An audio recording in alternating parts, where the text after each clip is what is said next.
Hey guys, welcome back to my channel. If it's your first time stopping by, my name's Heather and happy World Book Day. I'm so excited to share today's video with you. It is a World Book Day collab put together by myself and Nina over at Wrestling with Disney. She did such a phenomenal job putting together the criteria for this, so a huge thank you goes to Nina for this. She was so gracious enough to help me and she did so much work behind the scenes. I truly appreciate it. So instead of sending out an actual book and paying for shipping on top of the book cost, we decided to put together something a little bit different. What we decided to do was still put the criteria together as you would for any other box exchange, and then each person got their own name. Once the person received their name, they would look over the criteria and choose 3 books for them to choose from to read. They could obtain their book however they would like, reader an actual book, something from the library, or download from audiobooks. Now I know the libraries are closed right now and we've been doing this for several months, so I'm not sure how the other ladies picked their book. I actually picked mine up on an e-reader because I had a free code where I could download any book of my choice. So that is how I did it, and we tried to do this at low cost for everyone. So it was a lot of fun. I completely enjoyed it. So instead of sending a box, we actually sent a video making those choices for our person, and we set ourselves as a literary appointer. So each literary appointer sent a video to the person whose name they got, and they chose the books. Before I share the video that was sent to me and my review, I'm going to share with you all the ladies in this collaboration. So the first person in this collab is Nina from Wrestling with Disney, Nicole from Earresistablemagic, Hollie from Hollie Ever After, Dana from the Mouse Diva, Mariah from Mariah's Whole New World, and Abby from the Disney Sisters. I'm going to have all the channels listed below for you to check out once you are done here. And without further ado, let's check out the video that was sent to me. This is your first choice, The Beast Within, A Tale of Beauty's Prince by Serena Valentino. Choice number 1. The tale is old as time. A cruel prince is transformed into a beast. A lovely maiden comes into this monster's life. He is transformed by her compassion and the love he feels for her in return. The two live happily ever after. But any tale, especially one as storied as Beauty and the Beast, has been told many different times, and in many different ways. No matter which version one hears, the nagging question remains: what was it that transformed the prince into the beast we are introduced to? This is one version pulled from the many passed down through the ages. It's a story of vanity and arrogance, of love and hatred, of beastliness, and of course, beauty. Second choice is Beauty and the Beast, Lost in a Book by Jennifer Donnelly. Smart. Bookish Belle, a captive in the Beast Castle, has become accustomed to her new home and has befriended its inhabitants.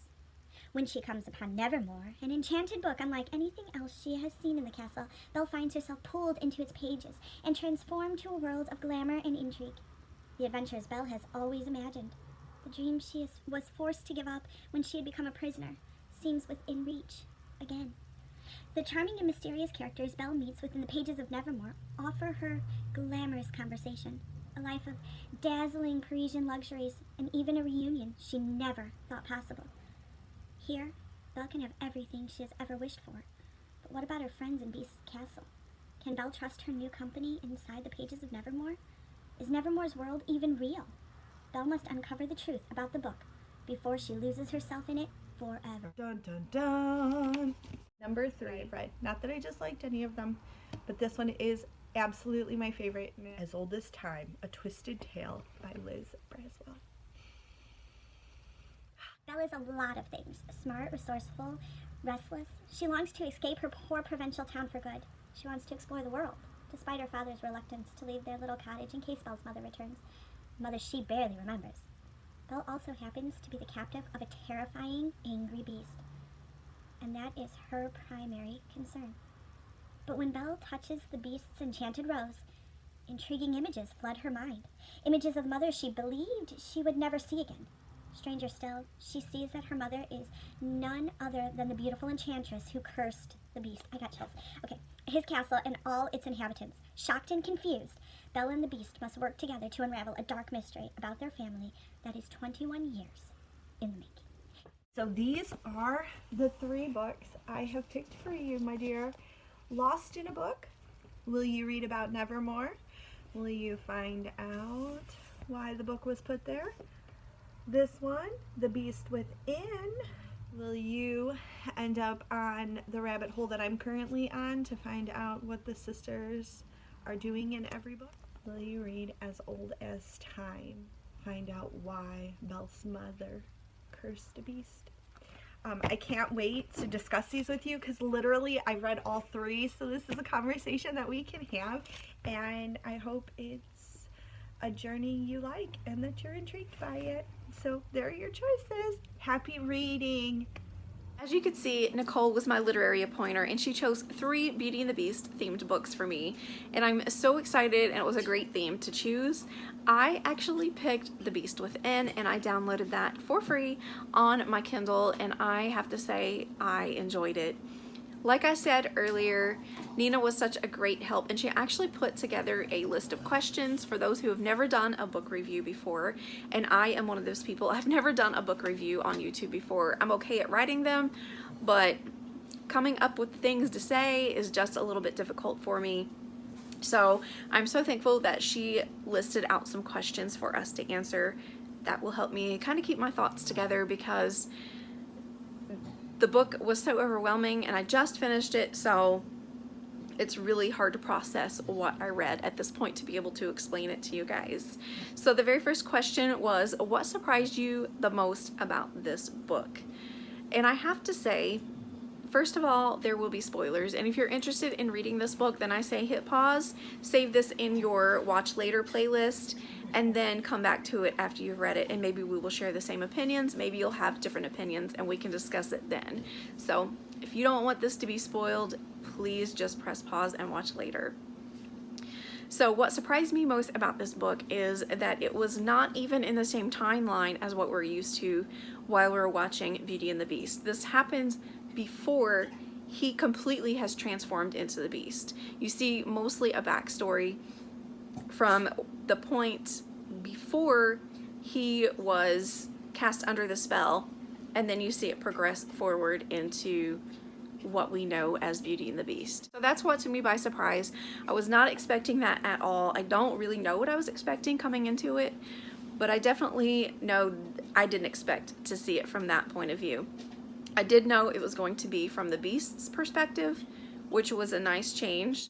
Number 2, was this book easy to read or a challenge? It was absolutely easy. I think it's considered a teen book, if I'm not mistaken. It's definitely geared toward a younger reader, but I think anyone of any age would enjoy it, especially if you love Beauty and the Beast, or if you love villains, anything in that realm. I think that you would truly enjoy it no matter the age. I do think that children would love it as well, and if they're not capable of reading for one reason or the other, I think it would be a fun thing to sit and read together, to read to your child. But it's definitely a book that you could read in a few hours. Number 3, how do you relate to the book's main character?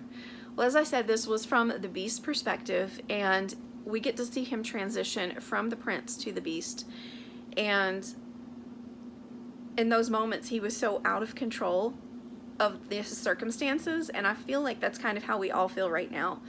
We are not in control of this whole circumstance that the entire world is sharing together, and it's really hard to deal with. Some are doing better than others, but I feel like so many of us feel like we're in control of our lives, and then when the entire world stopped and life changed as we knew it, it was very hard to deal with and process. And to see the Beast going through those changes that he had absolutely no control over, I could definitely relate to that right now, because it's pretty much tough for everybody. And reading that through his perspective, I could definitely relate to all of the levels of emotions, the anger, the sadness, everything that he was going through. I would definitely say that we're feeling right now.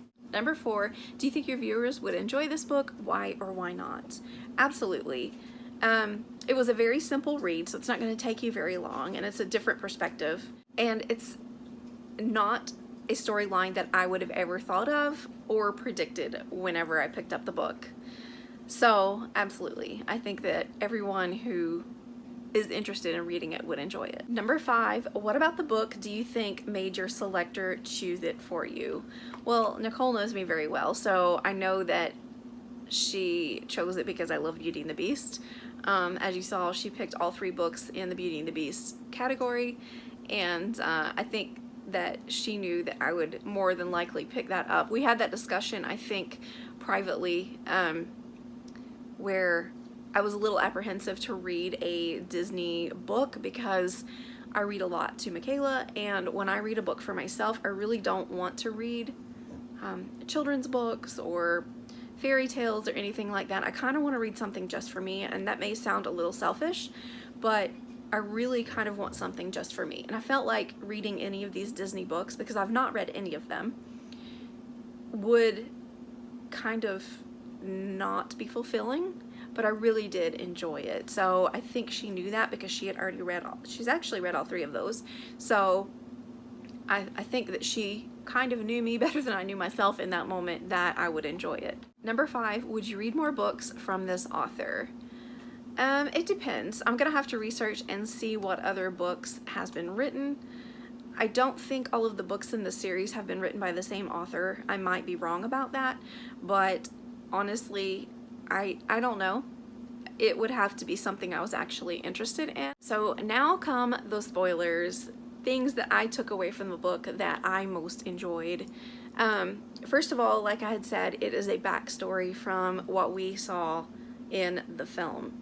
So it's starting off with the prince and Gaston as best friends. That in itself blew my mind. I never would have thought that they would have been best friends. So that was a strange thing to wrap my mind around and get comfortable with as I was reading it. Also, instead of just an enchantress, there were 3 witches, which was so funny because their personalities reminded me so much of the Sanderson sisters. It kind of helped me place their faces as those characters, so it made it a little bit easier of a read. To have them kind of working together to cause the beast to be under this curse was very, very interesting. Also to know that the prince was engaged. As the prince was going through this process, it was also interesting that in his desperation to break this curse before he was fully transitioned, he was engaged to someone else trying to find that true love. And obviously we know that didn't work out because we know the happily ever after. But it was really interesting to see the backstory, and later on in the book there's a carryover with another villain, and now that I've read this and talked to Nicole about it, she has told me that all of the books kind of intertwine with different villains, so I felt like that was really cool to open it up to a bigger universe versus just this story. And seeing the beast agonize so much over him transitioning, it was really hard for him to come to grips with, and we don't really get to see that. More in the film, it's an instant thing, and in the book it is more drawn out. And those moments when Mrs. Potts just disappears and Cogsworth just disappears and no one can find them and everyone's frantic, and knowing that then they had turned to objects, it was a little bit more difficult than the happy, lovely life we see with our favorite animated film. And that is my review. A professional, I am not, but I appreciate you guys if you stuck through to the end. And that's gonna do it for this video. Please go check out the others in this collaboration, and I want to say a huge thank you to each and every one who participated. I adore you guys so much. Thank you for doing this along with me. And thank you again to Nina for all your help. I have truly enjoyed getting to know you a lot better through this whole process. I love you guys so much, and I'll talk to you guys next time. Bye!